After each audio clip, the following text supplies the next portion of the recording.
Je dois être très prudent de ce que je dis ensuite, car ma dernière vidéo que j'ai faite sur le mot C, le grand mot C, la grande chose dont nous parlons tous en ce moment, le grand éléphant violet, la dernière vidéo que j'ai faite a été retirée. Donc je vais vraiment choisir mes mots soigneusement dans cette vidéo. Mais je me demande maintenant, tu te sois auto-isolé? Peut-être que vous vous sentez anxieux, peut-être vous sentez peur et incertain quant à l'avenir. Eh bien, je veux vous donner 3 belles choses que vous pouvez faire pendant que vous êtes auto-isolé. Numéro 1, ne perdez pas cette opportunité. Nous pourrions regarder autour de nous et dire que c'est la pire chose qui m'a jamais pu arriver, mais en fait, cela pourrait être vraiment rédempteur. Vous pouvez échanger cette fois. Peut-être que vous êtes très occupé et vous vous précipitez comme l'un de ces hamsters sur ces petites roues de hamster. Peut-être que vous êtes juste vraiment paresseux et improductif et que vous semblez rien faire avec votre temps. Eh bien, le psaume 23 dit cela. Il me fait allonger dans des pâturages verts. Et parfois nous sommes tellement réticents à adorer, parfois nous sommes si paresseux avec notre vie chrétienne que Dieu lui-même doit nous faire allonger, il doit nous forcer à descendre dans les pâturages verts pour nous nourrir de la parole de Dieu. Pourquoi fait-il ça? Parce qu'il nous aime tellement, parce qu'il est le bon berger et qu'il sait ce dont ses brebis ont besoin. Le bon berger, le Seigneur Jésus-Christ, a dit cela un jour. Viens de côté et repose-toi un moment. Peut-être que vous n'avez pas lu votre Bible comme vous le devriez, peut-être que vous l'avez fait, mais tu pourrais toujours le lire davantage, n'est-ce pas? Peut-être que votre vie de prière est devenue obsolète et vous devez passer plus de temps en communion avec lui. Peut-être il vous faut juste lire un bon livre chrétien. Mais peu importe ce que vous faites, n'utilisez pas ce temps pour parcourir sans fin Instagram, Facebook et YouTube. Passez ce temps à écouter de bons sermons, passez ce temps à rester immobile et à se souvenir qu'il est Dieu. Assurez-vous de rester en contact avec votre Église. Tu sais, je pense que le diable se frotte probablement les mains en ce moment. Je pense qu'il est vraiment très heureux que tout cela soit arrivé. Je veux dire, en un clin d'œil, des millions d'églises ont fermé du jour au lendemain. Demain est le jour du Seigneur et beaucoup des bâtiments dans lesquels nous adorons seront totalement vides. L'Église a quitté le bâtiment si vous le souhaitez. Mais où sont les gens?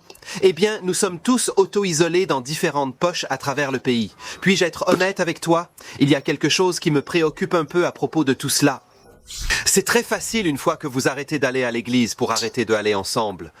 Alors disons dans 3 mois, une fois que la quarantaine est terminée et que nous reviendrons en sécurité, nous serons autorisés à sortir de nos maisons, les gens reviendront-nous réellement à l'église? Les gens poursuivront réellement leur vie normale? Ou diront-ils, eh bien je suis sans église depuis 3 mois et mon chrétien ne m'a pas encore fait tomber, alors peut-être que je dois vraiment aller à l'église? Eh bien je vais juste dire, seriez-vous prêt à envoyer un email à votre pasteur de temps en temps? Seriez-vous prêt à écouter le sermon tous les dimanches? Parce que de nombreux pasteurs se penchent en arrière pour essayer de diffuser leurs sermons en direct, de mettre leurs sermons en ligne, de rester en contact avec le troupeau. Ne laissez pas tout être d'un côté. Assurez-vous de faire votre part. Assurez-vous de faire un email à différents membres de la congrégation de l'Église, peut-être leur envoyer un message sur Facebook, sur Instagram, rester en contact avec eux, encourager les uns les autres, appeler les autres. Mais nous devons, dans le mieux possible, fonctionner comme des organismes locaux de croyants, comme des églises locales. Nous devons rester ensemble et rester unis dans ce moment difficile. Alors demain, ce que vous allez faire, vous allez écouter le sermon que votre pasteur a téléchargé sur le site web de l'Église. Le plus important est peut-être que nous devons profiter de cette occasion pour partager l'Évangile avec un monde perdu.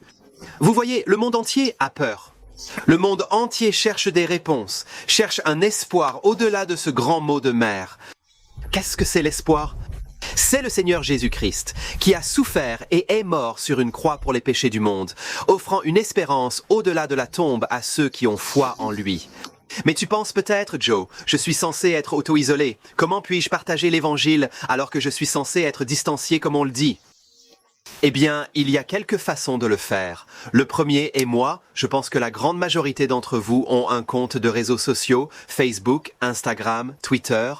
Pourquoi ne pas y publier des versets bibliques? John 3,16.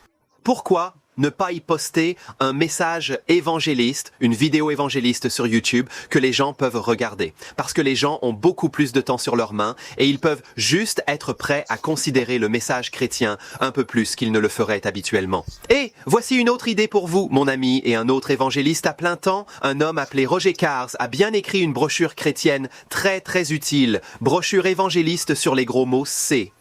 Je laisserai un lien dans la description ci-dessous. Un jeune homme a acheté un gros paquet et les met par la porte de son voisin avec une note proposant de faire des courses. Voici mon numéro. N'est-ce pas une idée géniale? Si vous n'êtes pas en blocage, pourquoi ne pas essayer cela? Peut-être que vous ne pouvez pas sortir. Roger a écrit un article qui reprend tout le contenu de cette brochure.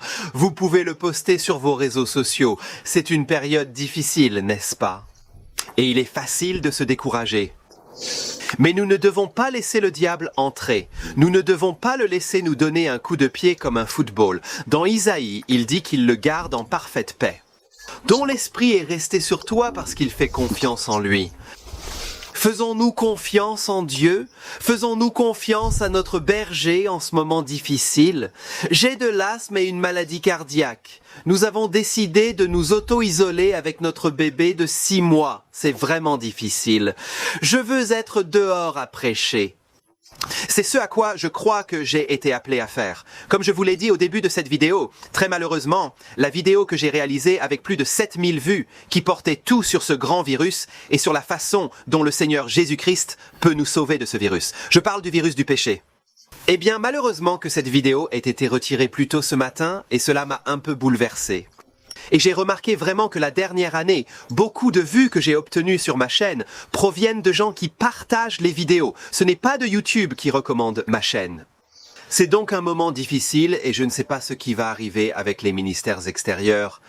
Alors, pouvez-vous juste prier pour que le Seigneur rende ces vidéos efficaces, qu'elles soient envoyées loin, et non pour que mon nom soit élevé. Je sais que cela ne me ferait rien de bon, mais que son nom serait élevé et qu'il serait glorifié. Mais, au cas où cette chaîne soit supprimée, j'ai créé une autre chaîne et c'est juste mon nom, Joe Kirby. Si vous voulez vous abonner à cette chaîne, je le ferai vraiment, je le valorerai vraiment. Vous pouvez donc regarder certains travaux que nous faisons dans la rue en Grande-Bretagne. Encore une fois, je laisserai un lien dans la zone de description ci-dessous.